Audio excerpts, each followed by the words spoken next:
Swayam Prabha. Digital India. Educated India.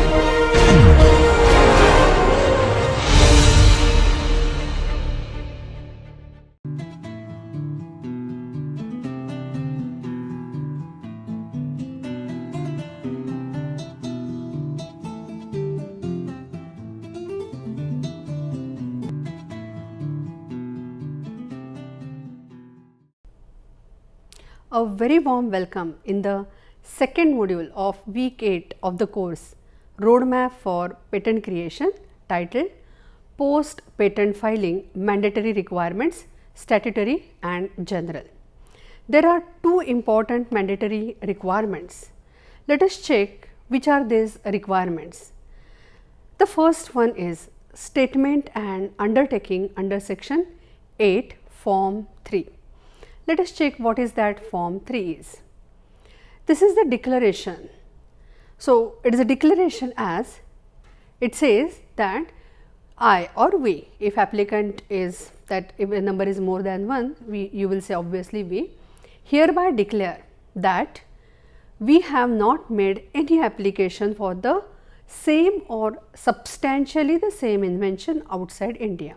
The meaning is that when we say same or substantially the same invention outside India, this is the declaration you are giving at the filing of the patent. So, when you are filing the complete specification, you will say that you have not made any application other or outside India. But now suppose you enter into PCT phase after filing the patent application, maybe provisional, maybe complete, whatever the stage might be. And then what you will say, you have to give the declaration. There is a timeline of 6 months after any filing in any other country. If you do, within 6 months you have to inform India Patent Office.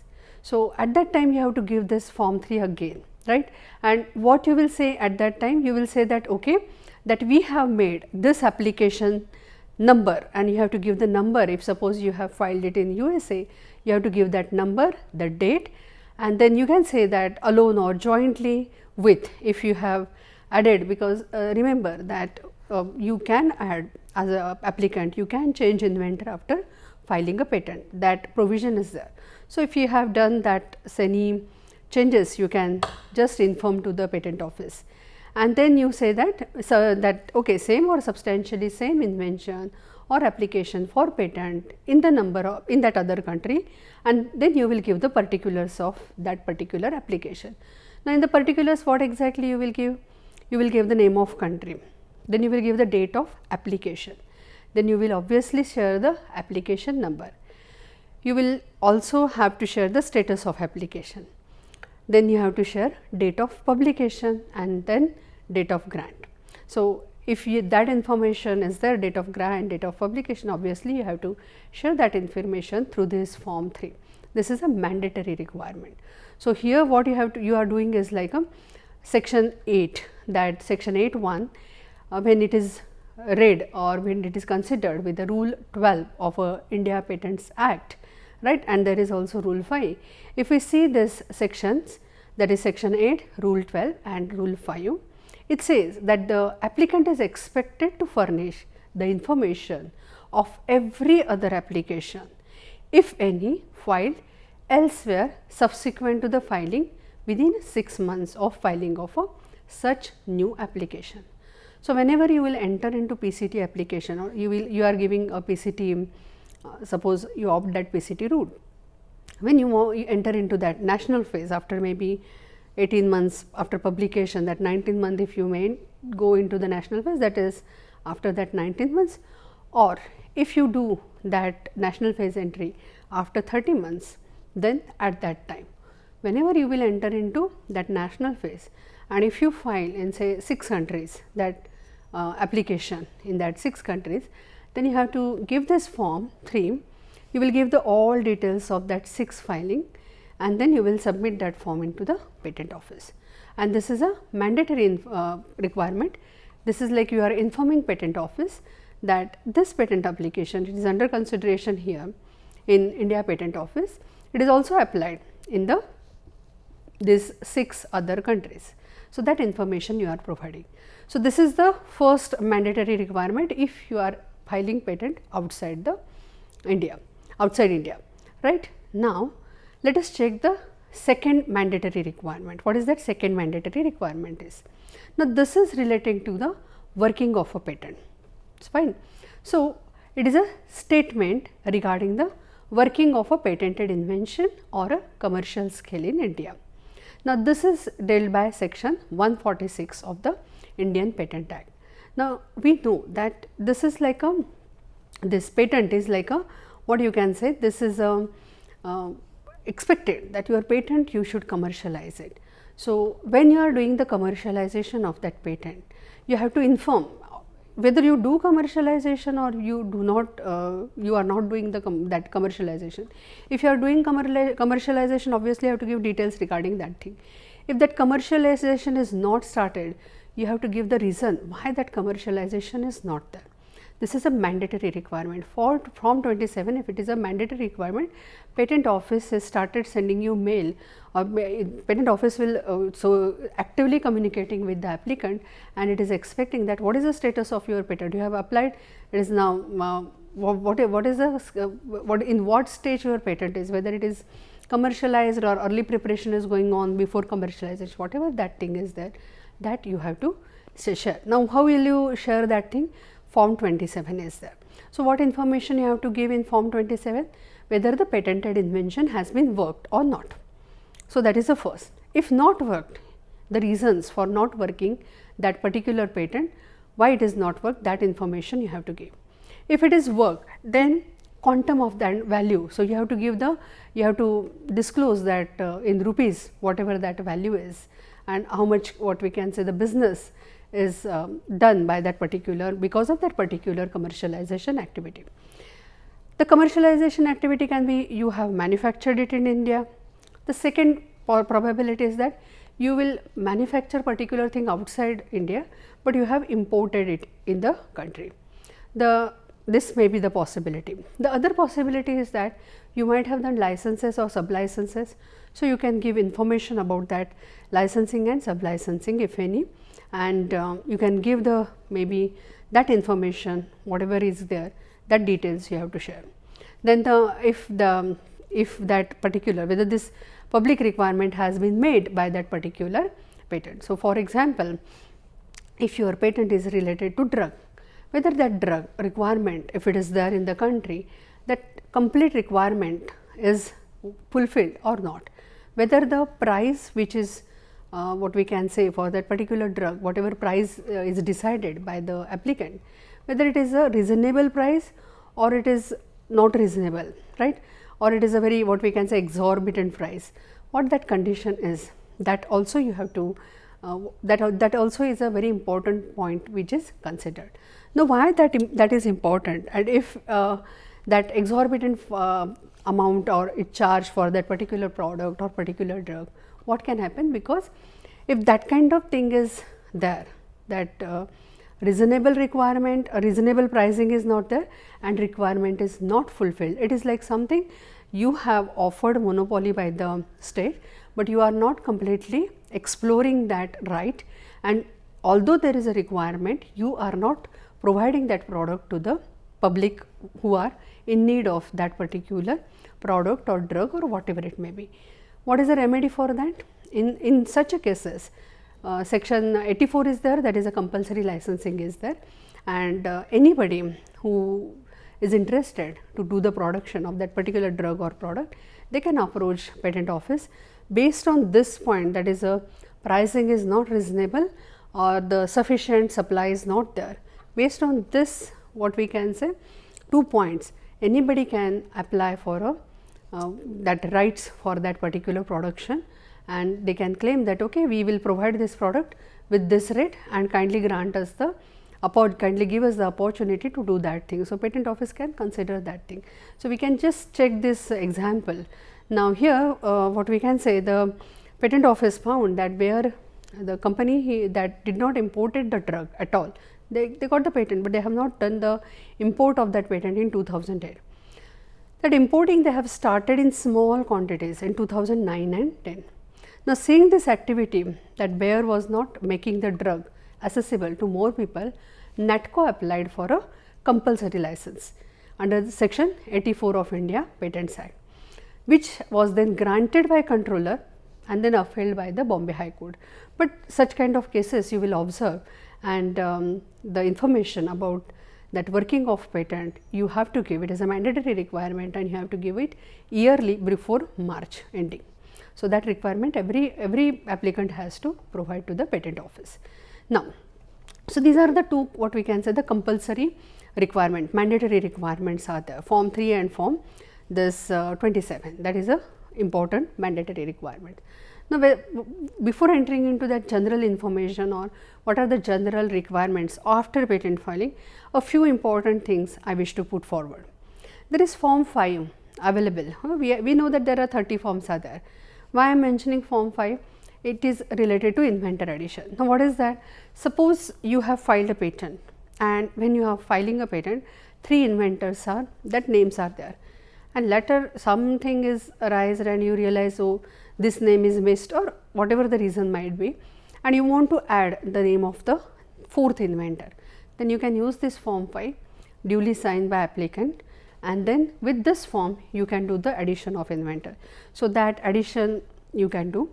If you want to change some name of the applicant, that form 6 is available. When possibly that applicant name change, if you are selling that patent, if you are assigning the rights to other what we can say applicant, obviously at that time you are changing the applicant, and then form 6 will help you to change the that applicant name. Then if any other amendments are to be done into the patent, form 13 is available. So, be not under the impression that once patent is filed, it is a full final thing is there. There are provisions, if you want to make these kind of changes, the forms are available and you can make such changes. Okay, so, this is a little bit added information I wish to share. So, form 5, form 6 and form 13. Now, we will see the general requirements. Now, probably by after going through this so many lectures, almost 35 plus lectures you have gone through, that videos you have gone through. So, you have understood now what are the general requirements after complete specification filing. Okay. So, but sometimes what happens, due to that unawareness or that ignorance or that what we can say, if you have not kept the track of that application, you may miss the procedures, and that are the important procedures. If you miss the opportunity of your getting grant of the patent also. So, which are these general requirements?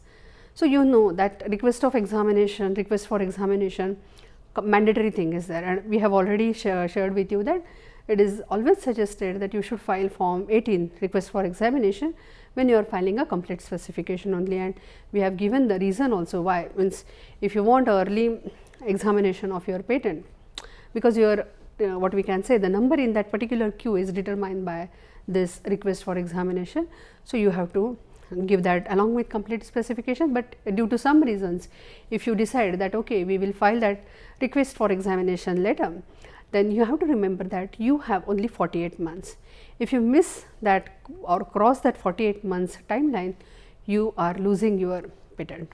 So, that is the what we can say the important. Obviously, it is a statutory requirement, but we have just we are now after going through this 35 videos, we consider that you are aware about this thing and you will take care of that thing.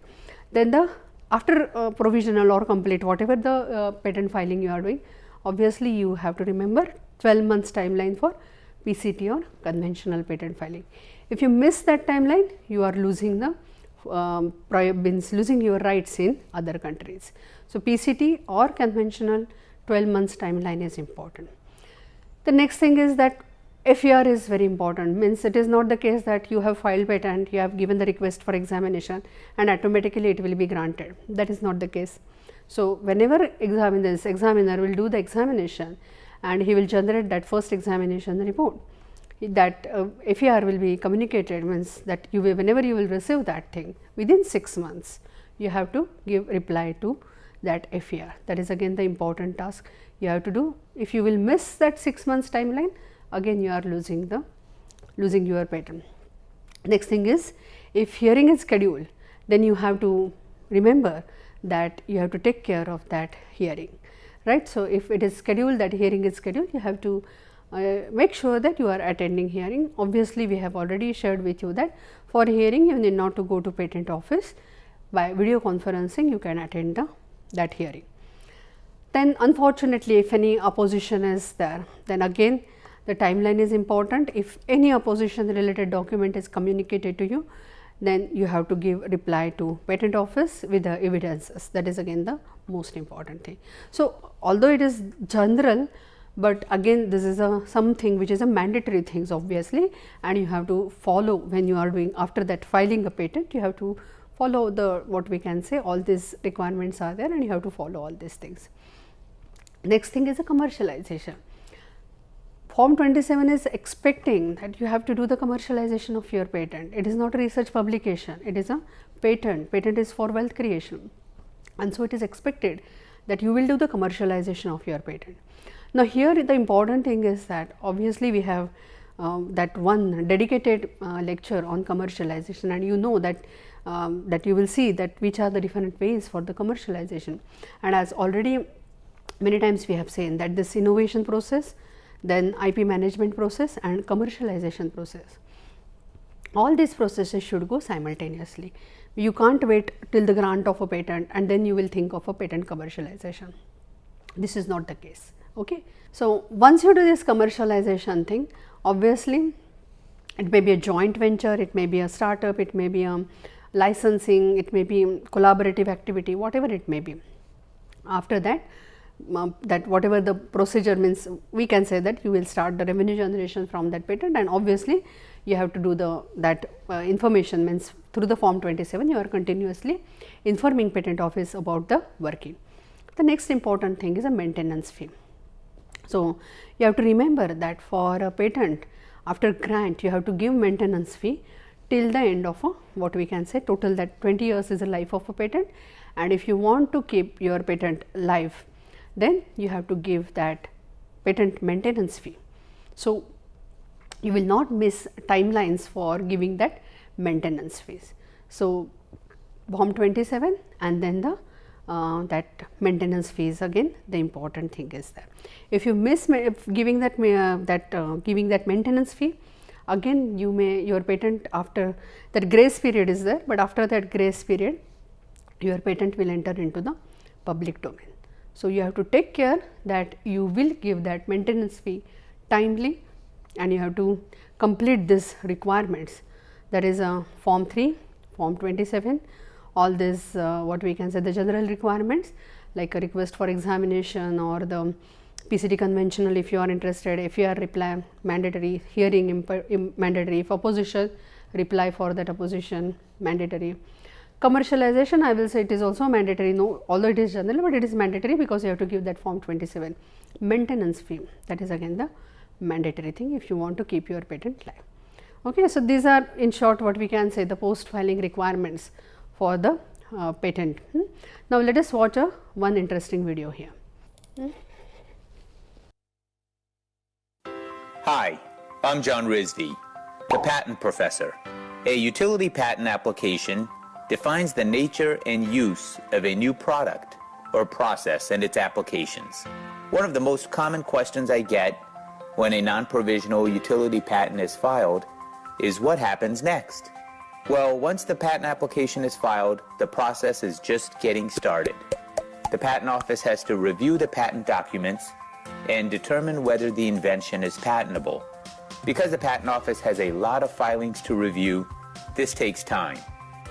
Sometimes the patent office will just accept the application and move on, but this is rare. Often, the patent office will decide that the application is too similar to or not unique enough from other existing patents or filings. Many inexperienced inventors make the mistake of thinking this is the end of the road and their patent application is rejected. In reality, this is an invitation from the patent office to explain to the examiner how the invention varies from the other patents that the examiner has found. The patent office may misunderstand the filing or think that your invention is too similar to something else that has been filed in the past. Sometimes this can be corrected by filing an amendment document that demonstrates why the patent is different. The Patent Office may accept or reject the argument or request further clarification. If the patent application is accepted at any point, it moves to being issued and printed by the Patent Office. If it is not, then the process is repeated. The key here is to find the right mix of phrasing and language to showcase the uniqueness of your patent and why it is actually patentable. The goal here is not to give up. I've helped a lot of inventors get through the confusing and sometimes frustrating patent process. A statement from the Patent Office that your invention is not patentable does not mean you don't have a viable invention. Work with me, the patent professor, to make sure you don't lose your patent.